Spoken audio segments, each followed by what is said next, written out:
So our panel today is on the role of the United States Information Agency in implementing America's policy towards the Soviet Union. We're looking at the case study of the Cuban Missile Crisis. Our speaker is Mr. Zhao Jike. He is, as I said, a PhD candidate at East China Normal University, which is our partner institution in China. He is, even though his PhD is in history, he actually has a background in journalism, and he. This, of course, informs his thinking about the Cold War, and he looks at the Cold War as a cultural phenomenon, in part because of, as he says, because of his background. Prior to beginning his PhD program, he earned an MA with a thesis on U.S. intelligence estimates and decision-making surrounding Israel's nuclear program. Joining us on the panel is discussant, as discussant is Xia Yafeng. He is currently a fellow at the Wilson Center. He's also an associate professor of history at Long Island University in New York. He is a guest professor at the Center for Cold War International History Studies at East China Normal University. He obtained his PhD in modern diplomatic history at the University of Maryland, College Park, in 2003. Before going into academia, he was actually a diplomat, served 3 years at the Chinese Embassy in Washington from 95 to 98. He has a number of publications in Chinese, and in English he published Negotiating with the Enemy, U.S.-China Talks During the Cold War, 1949 to 1972, with Indiana University Press. That was published in 2006. I will ask Mr. Zhao to take about 20-25 minutes to present, and then Yafeng 10-15 minutes. That'll give us some time for questions and answers at the end. Thank you. Okay. Good afternoon, everyone. Thank you very much for taking part in my presentation. Before this topic, first I want to thank the Wilson Center, especially Dr. Osterman and Professor Yafeng Xia, for making it possible for me to come to do research in there. This is a wonderful experience for me. In the past 3 months, I spent many times in National Archives of College Park to collect some documents for my PhD dissertation. For this paper, the documents which I used are research reports 1962 to 1963, review of operations reports 1953 to 1964, directors subject fields 1957 to 1958, records of the U.S. Information Agency General Records 1957 to 1963.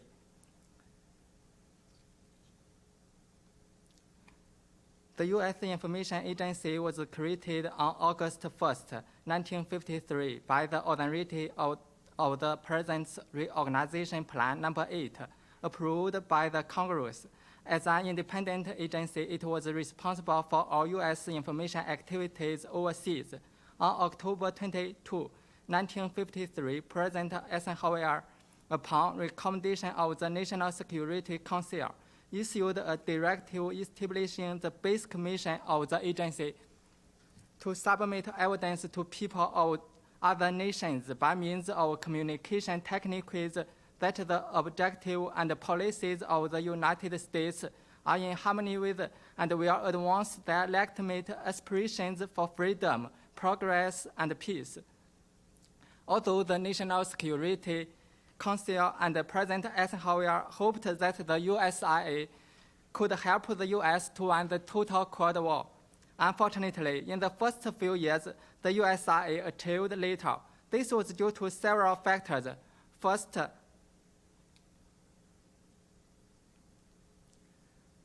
leak experience of propaganda. Second, the new agency wasn't able to cooperate with the Congress well. This was probably why the agency's appropriation for fiscal year 1954 represented a 36% reduction in operating funds from fiscal year 1953. Despite our lack money to support its operational and the director of the USIA still hoped to combat the Soviet Union directly. Therefore, in 1954, the only increased emphasis has been placed on anti-communist families, leaflets, and feature articles. And in its first report to Congress, the USIA was delighted to quote the influential Bombay newspaper's report. One of their publications, Problem of Communism, it is almost prescribed reading for the younger intellectual who have Marx under their arms and Stalin on their mind. In addition to increase the fund to propaganda to Soviet Union, the USIA also summarized why the first few years after reorganization achieved so little success and adapt some methods to improve its effectiveness. Here I just detailed some. For example, first of all, like the most well-known phrase in Sun Tzu's Art of War, know your enemy, know yourself. In order to take more accurate methods to influence the Soviet audience and help America win the total Cold War, the USIA specially established a new branch, Office of Research and Analysis, attempting to evaluate and analyze the Soviet bloc's reactions to the free world. When I read this article, after 50 years, my impression is that the USIA was very, very concerned about the Soviet Union, and their satellite state propaganda at this time, also they are very afraid the Soviet Union too. Secondly, in order to improve the effectiveness of communication, the USIA made a series of researches to find the best way for propaganda. Like President Eisenhower once said, at last the USIA agreed that objectivity was still their most useful method. They thought two-sided presentation of an argument is on the whole, with the important exceptions, presentation objectivity often pays off. The advantages are especially great when the audience is skeptical or hostile. Thirdly, realizing its lack of special staff to implementing American policy towards foreign countries, the USIA decided to improve their workers' professional skill. In 1957, after some research and preparation, the USIA decided to make a foreign service personnel system. The objective of it is to provide a career mobile staff of competent, experienced international information specialists available and trained for duty anywhere in the world and devoted and dedicated to the service. Then not too long, the USIA quickly had a more professional staff to engage in the overseas propaganda. Also, there were many other methods the USIA tried. Because the time is limited, I will only analyze the role of the USIA in implementing U.S. policy towards the Soviet Union during the Cuban Missile Crisis.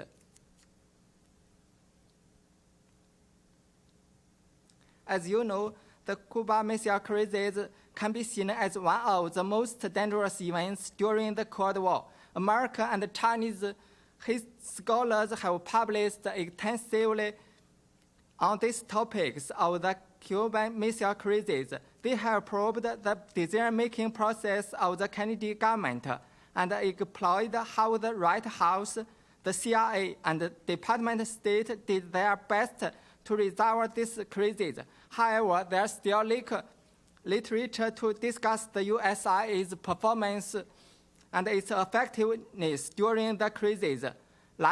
However, like history, Wilson Dillard once knows USIA's operational performance during the Cuban Missile episode was a case study example of how the overseas information program could provide operational support in a model crisis.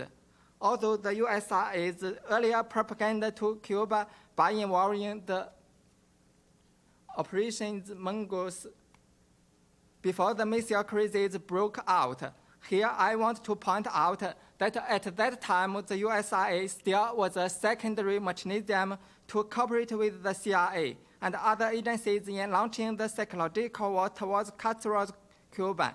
In 1962, after President Kennedy and the U.S. government finally agreed that blockade was the best way to encounter Soviet gimbal, the USIA evolved into a more important figure in helping the U.S. government win this war. October 1962, after President Kennedy decided to make an television speech, Assistant Secretary of State Georgia Barr asked the USIA Acting Director Don Wilson. At this time, the Director Morrow was hospitalized to find a way make sure Cuban people can receive the President's television speech. After some research, on October 20, 1962, the USIA quickly made a psychological program suggesting first possible word coverage must be given to the President's statement. Also, the USIA will include live and continuing coverage of the Voice of America and the immediate transmission of the speech test on the wireless field to all countries.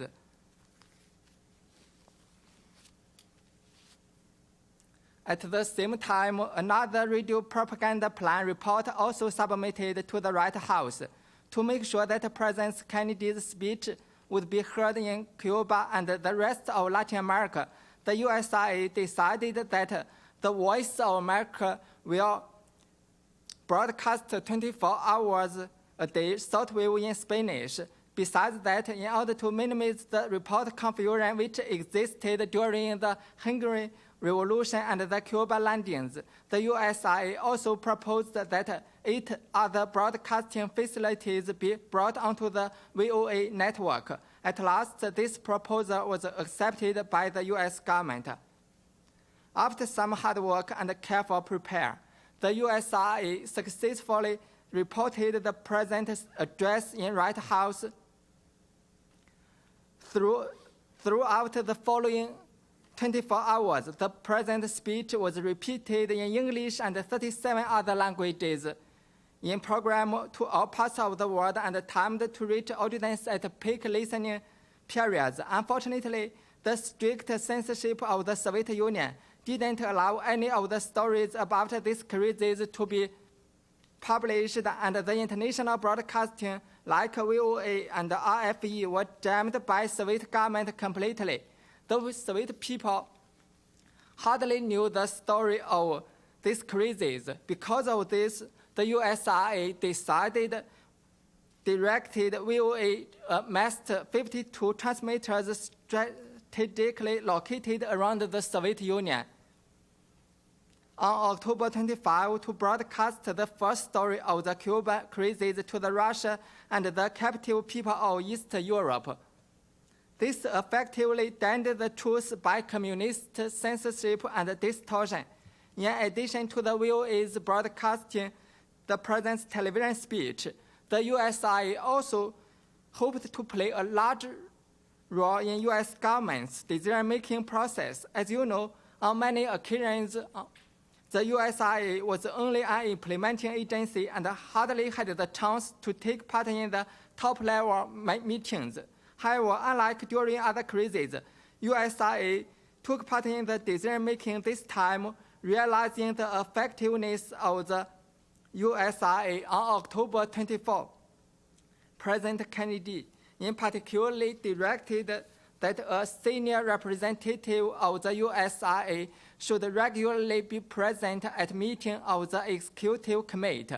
According to Graham T. Ellison's statistic, like President, Vice President, and Defense Minister, the acting director Wilson took part in most of the executive committee meetings between October 21st to 27th.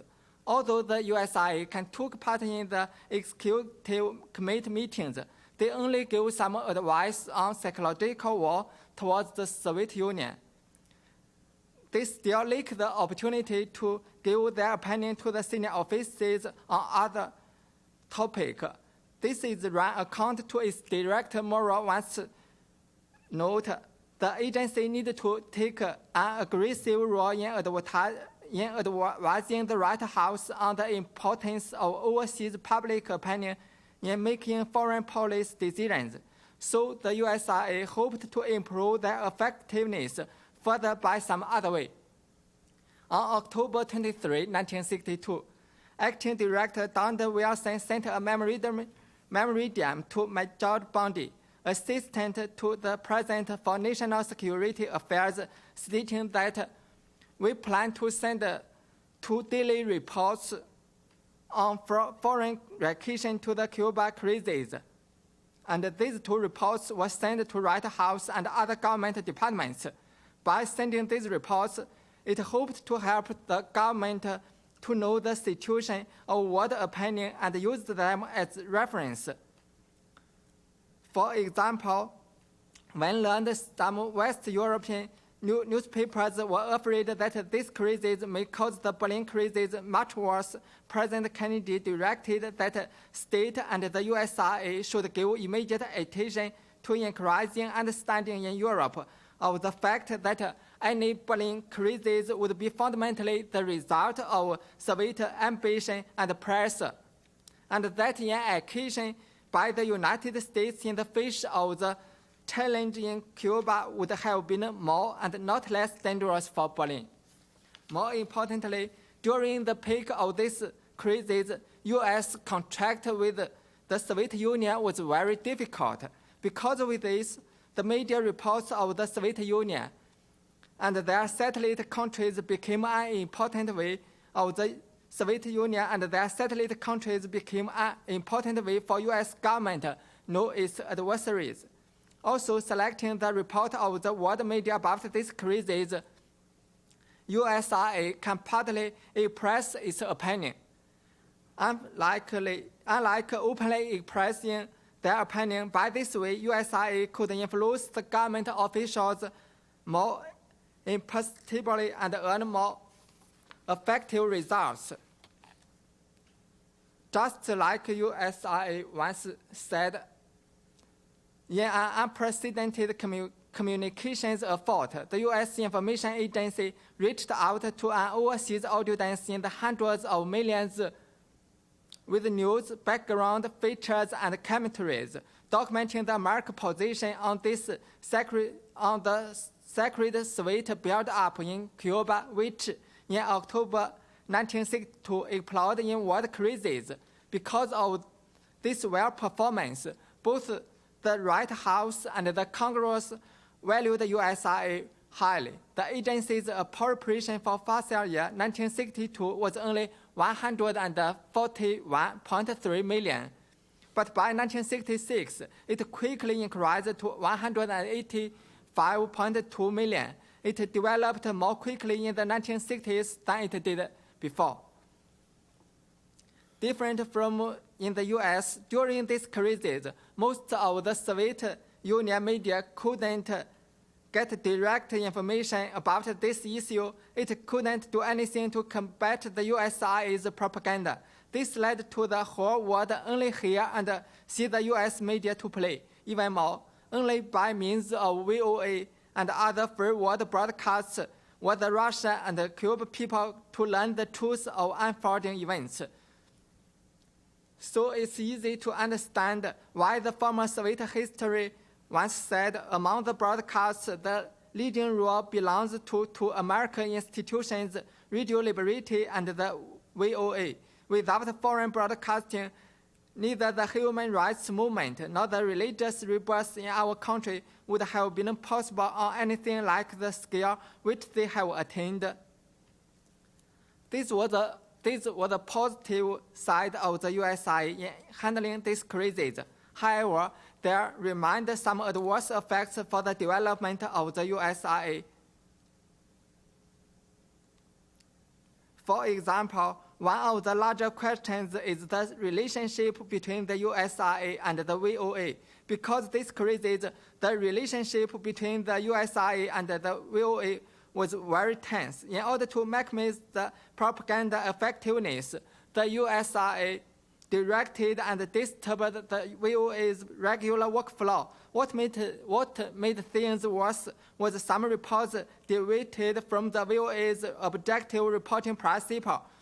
After this crisis, Henry Lammers, director of the VOA, regretted the degree to which VOA commentaries had been shaped by the USIA, stating that has left little room for the VOA to discharge its charter obligation to present responsible discussion and opinion on these policies. Because of this, scholar Nicholas Core contends that the Cuban Missile Crisis became another milestone in the mounting dissatisfaction at the VOA.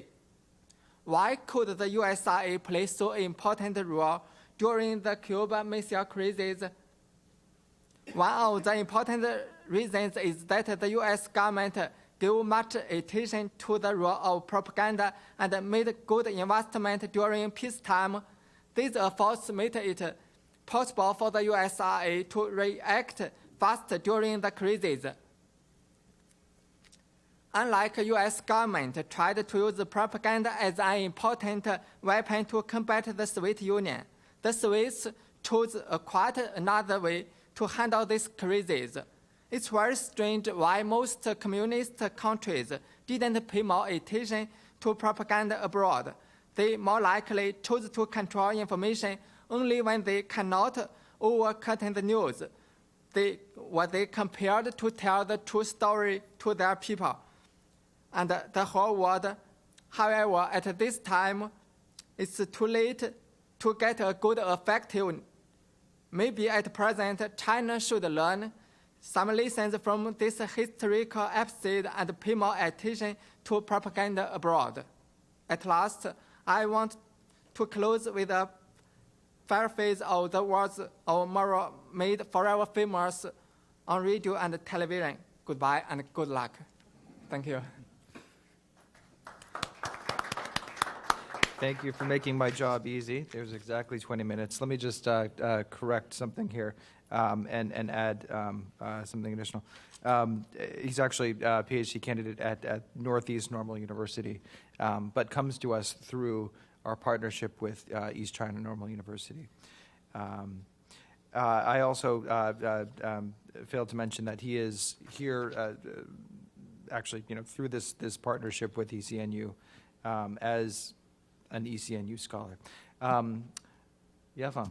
Okay. First of all, I want to thank all of you for being here to make our junior scholar from China feel welcome. In August 2011, the Wilson Center and East China Normal University entered into a new partnership that is called ECNU WWISC Cold War Studies Initiative. One of the purposes of this initiative is to bring junior scholars and senior scholars, but more importantly, a PhD student, doctoral student, to come to the U.S. to do archival research. Now, Zhao Jike, Mr. Zhao Jike, he is the first to come through this new Cold War study initiative. And he came here in October 2011. So he is here a little over 3 months now. And I have a lot of contact with him during the last 3 months. And I know he spent many hours at the National Archive at College Park digging into these original documents. And he also able to digitalize many of them. So this will become a very important part of his academic life. Now, I think that since I'm not an expert on anything about the USIA or American propaganda, my focus, my study, my publication mainly on China's foreign policy, U.S.-China relation, China relation with the Union. Now I'm working on China relation with North Korea. So I'm not claiming to be an expert on this topic. So I just very briefly that I think his presentation is clear. Now this is a work project in progress or work in progress. This hopefully will be part of his dissertation, which is on what's your dissertation? Maybe you can tell us. The USIA and implementing American policy towards the Soviet Union, 1953 to 1963. Yeah, so this might be part of his dissertation. That I think he did a decent job. 3 months ago, I don't expect that at the end of this tenure, Sir John here, now he will be able to give this presentation in English. But so congratulations, yeah. What I would use the rest of my time, 10 minutes, to talk a little bit about, to give you a brief field report on the status of Cold War study in China, and put Zhao Jike and why he come here, and also why he chose this topic in a broader perspective. With the rise of China in the 21st century, now Chinese government and society have given more attention to the study of world history, including Cold War history. Now there are more funding opportunities for doctoral students and scholars to study and research in foreign countries. Now, as I know that 10 years ago, it is rare, it was very rare for PhD students in humanity and social science be able to come overseas to do their research. So this is phenomenal, I would say. For example, in 2007, the Ministry of Education in Beijing initiated a new funding program to sponsor doctoral students in social science and humanity and leading Chinese universities to come to the U.S. and other Western countries to pursue one-year doctoral study, all for short-term training. That I know, I personally know many of the Chinese students now be able to come to like George Washington University, University of California. Now, so many, in addition to government fund sponsorship, you know, China is a central controlled government. China is a society which is very much controlled by the central government, and also the fundings for education, many from the central government. But now we also, we are glad to see that in addition to government sponsorship, private foundation also add to this kind of endeavor. For example, there is the Oriental History Association in Beijing, China, which Professor Shen Zihua actually he spearheaded and is still assuring regularly funds junior scholar and doctoral students to do original archive research in foreign countries. Like Zhao Jike, he actually got a funding. Part of the funding for his research here come from that private, I can call a private foundation in China. So this is also something very new, a new phenomenon. When I published a survey article on the Cold War study in China in 2008, that article actually covered 20 years up to 2006. At that time, I summarized that Chinese scholars, they usually study Sino-American relation, Sino-Soviet relation, the Korean War, and the Vietnam War. Now, basically at the state actors, the major leaders of either of both sides. If you put it in another way, you might say that the Chinese scholar, they trace the trajectory of the Chinese Communist Party's foreign policy orientation in the Cold War. the main concerns of which, now with few exceptions, can be summarized as two antis during the Cold War. Two antis mean anti-American imperialism and anti-Soviet revisionism. Two wars, that is the Korean War and the Vietnam War, and a dangerous or perilous threat, that's Taiwan Strait crisis. So if you look at the publication, before 2006, mostly these Cold War scholars in China, they focus on these issues, anti-American imperialism, anti-Soviet revisionism, the Korean War, the Vietnam War, and also the Taiwan Strait crisis, which we have the Taiwan Strait crisis of 54, 55, and 58. I remember in that article, I proposed that I called to the Chinese scholars that they not only have to study the China-related topics, they should also look into other topics as a requirement for a field. The Chinese scholars should also contribute to the study and the research on other issues as well. In the recent 6 years, from 2006 up to now, I'm glad to report that things have changed greatly and are moving in a direction which I actually proposed to them. Chinese scholars have started to look into many other topics, including Zhao Jike, which I will talk more, like economic Cold War, such as U.S. economic embargo and the trade restriction against the communist countries, U.S. economic and technical aid to third world countries. In particular, U.S. Economic aid policies towards South Korea and Taiwan. And also, they also look at the topics such as socialist blocs aid policies toward the third world country. So it's more than just those big topics which I mentioned before. But you will see that the study of America, American policy, issues relating to the United States during the Cold War is still the top priority of the Chinese scholar, or they got most of the attention, or the lion's share. Economic Cold War, then economic relation about socialist countries. So now scholars in China, they also look at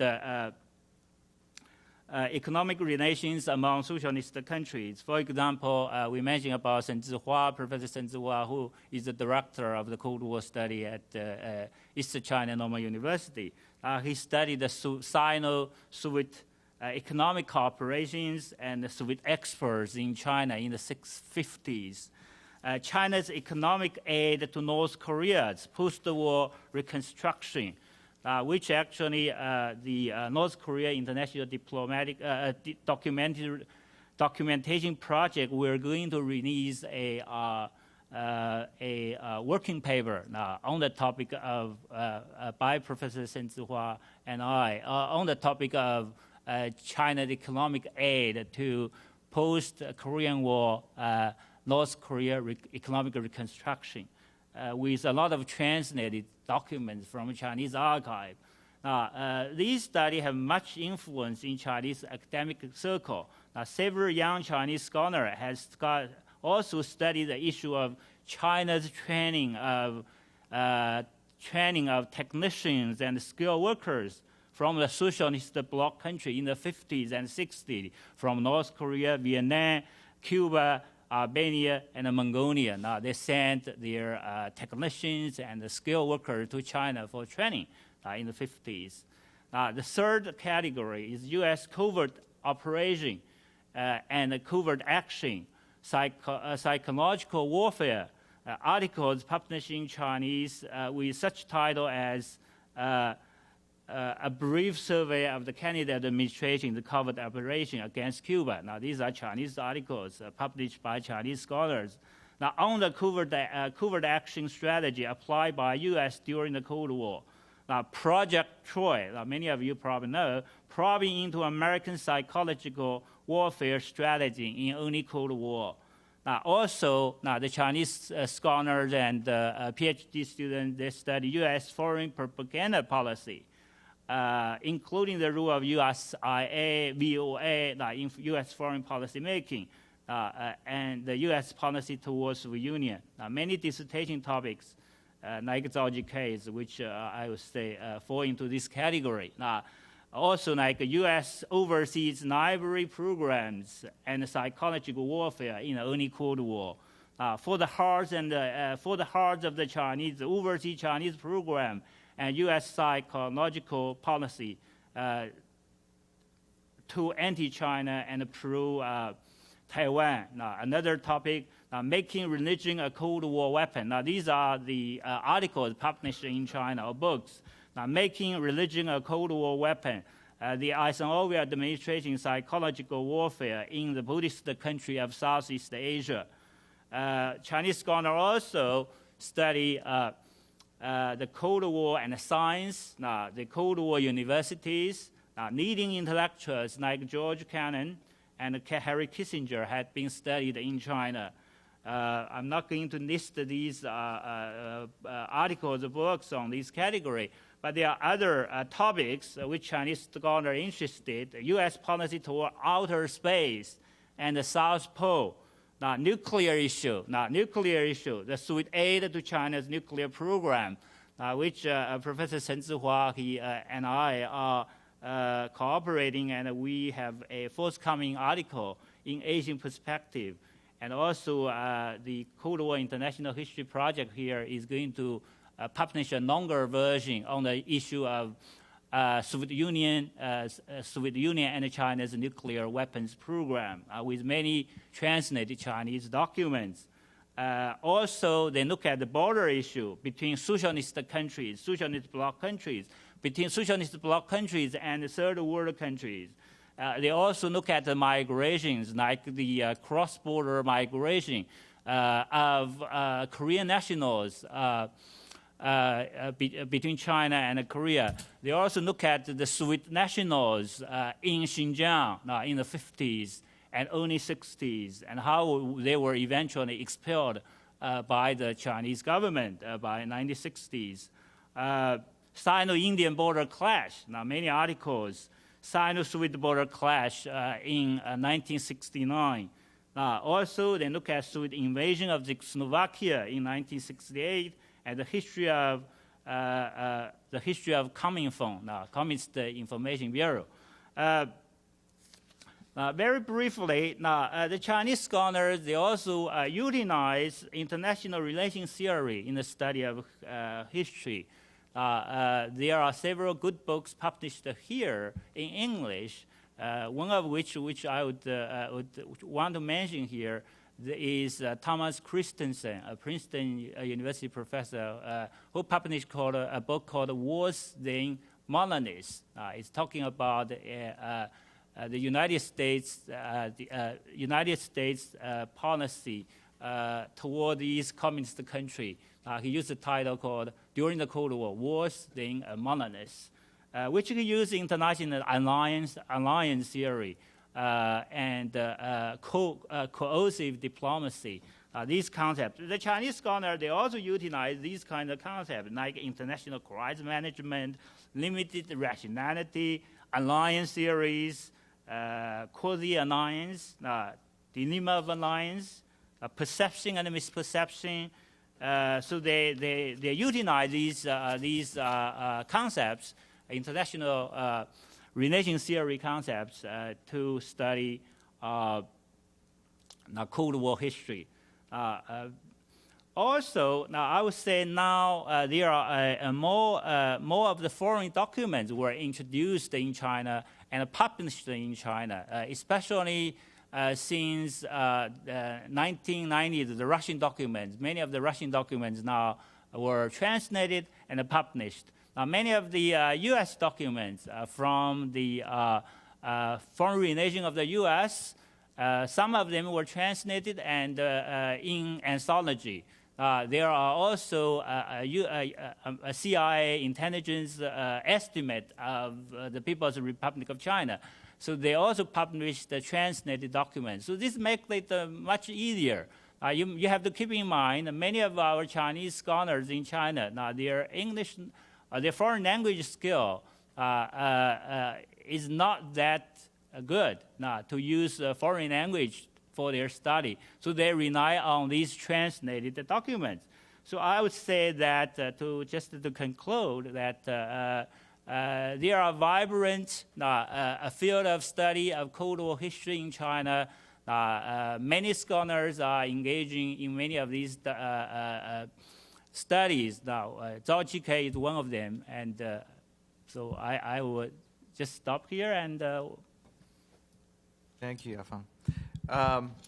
So we have about 15 minutes, I guess, for questions. We have a microphone, right? Just please wait for the microphone.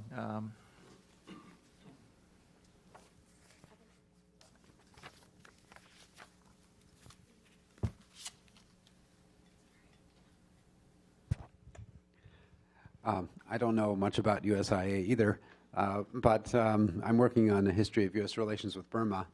And the one thing that I have seen in there about USIA, there was a scathing report, American State Department report about their operations in Burma. And the critique was that they put out much too sophisticated materials, that the materials that they put out were not the sort that would have any impact on ordinary people in Burma. And I just wonder if there's any resonance with what you've seen that would reflect that concern about the materials being too sophisticated. Could you elaborate a little bit what you mean by too sophisticated? Give an example. Well, it was the materials were put up at too high a level, so that ordinary people would not read it, would not understand it, that it should have been done in a much more simplified way. 他研究美国跟缅甸的关系嘛，就是这个他看到很多这个文件说这个写的就是都是给官员看的，就是一般老百姓不太好理解。他说你的研究里面有没有这种情况 Sir, the USIA nowadays he make lots of research report. This report, most of them are not secret. Maybe some confidence, also some office use only. But I think the ordinary people, if you like to see it, it's very easy nowadays in national accounts. Also, there are lots of documents there.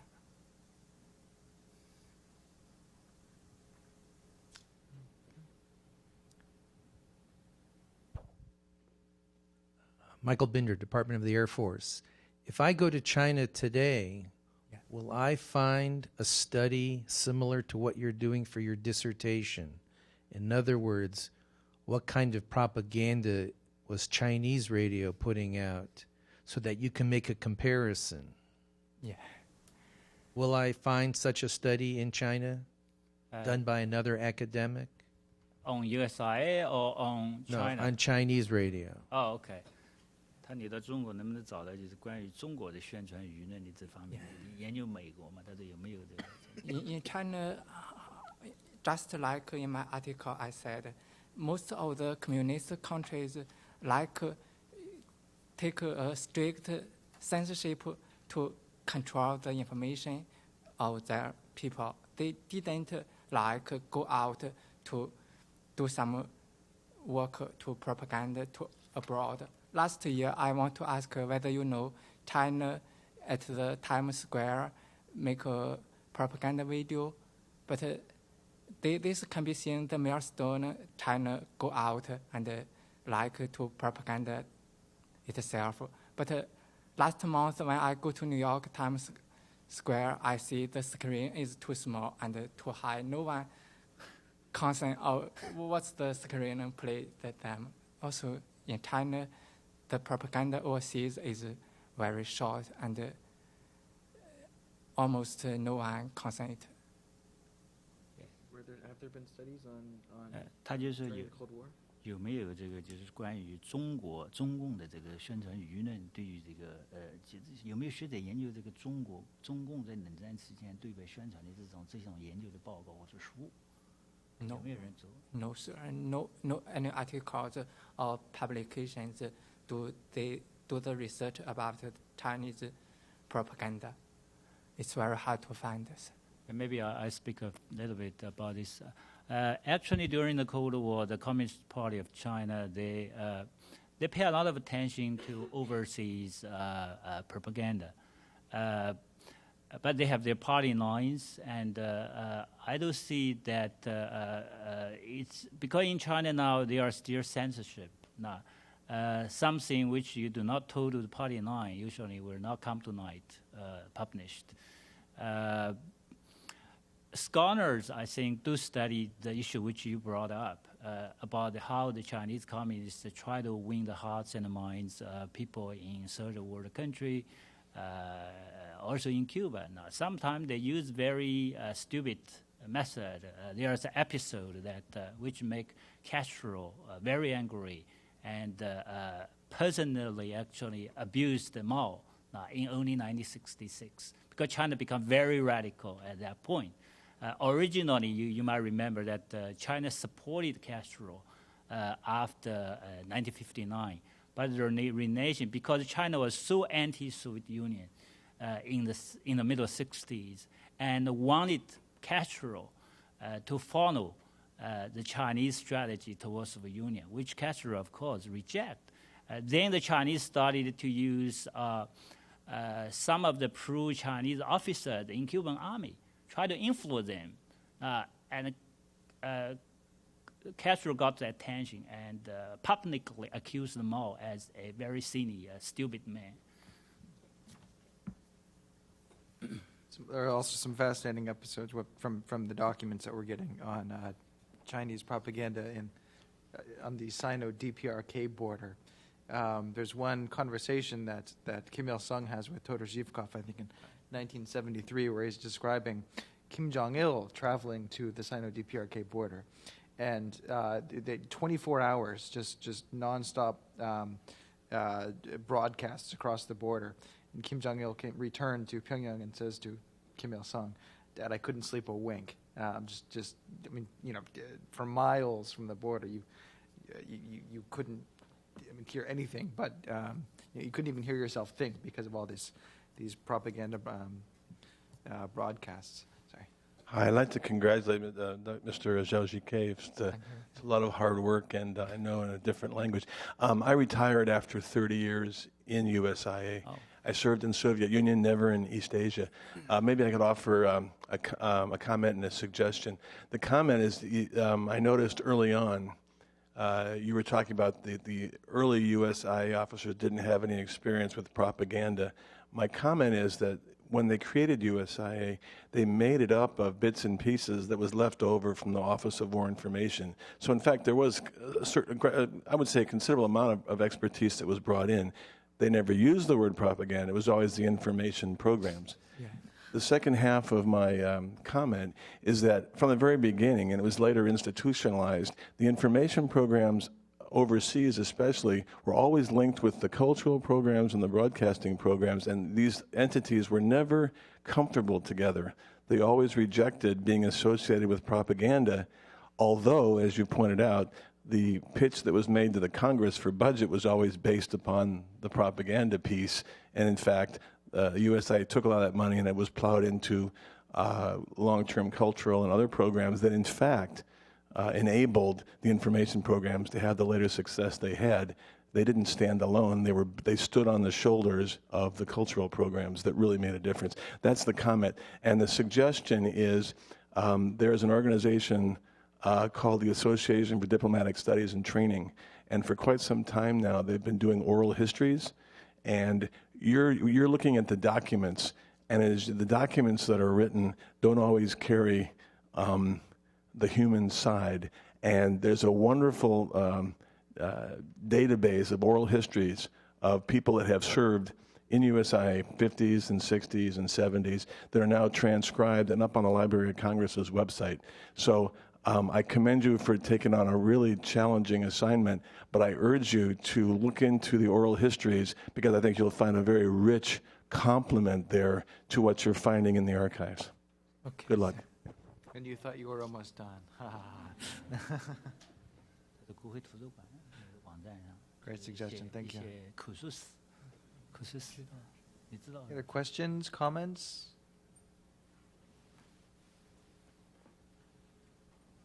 too wanted to thank you for your presentation. My name is Steve Friedman, and I do work for the Voice of America. And your last conclusion is the point that I wanted to ask you a question about. And you talk about China can learn lessons from the successes of USIA. And I was wondering if either of you would be in a position to comment about the recent large increases in monies that the Chinese government is spending for international broadcasting. Yeah. Also, China tried to go out and propaganda to overseas, but it's propaganda. The method they used to propaganda is mostly cannot accepted by other countries' people, and their propaganda way is very most of the time is useful, no useful. For example, I just tell the story about the propaganda video in Times Square. Also, they lost a lot of money, but the effective is very little. Also, China's broadcasting abroad, but the news, I think in America, only a little, very, very small audience to hear it or see the TV about the Chinese news. No one cares of it. Yeah, I just want to add a few words here. As many of us know that China is becoming a great power, or China, we talk about this concept of China's, the rise of China. So Chinese government has a lot of money. We also know that in Africa, they say many of the broadcasting stations, they quoted from China. They usually they use a lot of Chinese information from the Chinese broadcasting. Now the problems, I think that, as many say, that China is still a fragile superpower, is the political system. So that you will not see China stand out to speak for human rights issue of other country, because the political system and China's own human rights records. China is becoming a superpower, but China still cannot compete with U.S. on many of these so-called soft power issues. Maybe gradually. No, I don't know. Right. CCTV just opened, or they're in the process of opening a rather large office here in Washington, right? Yeah. Great. Any other questions?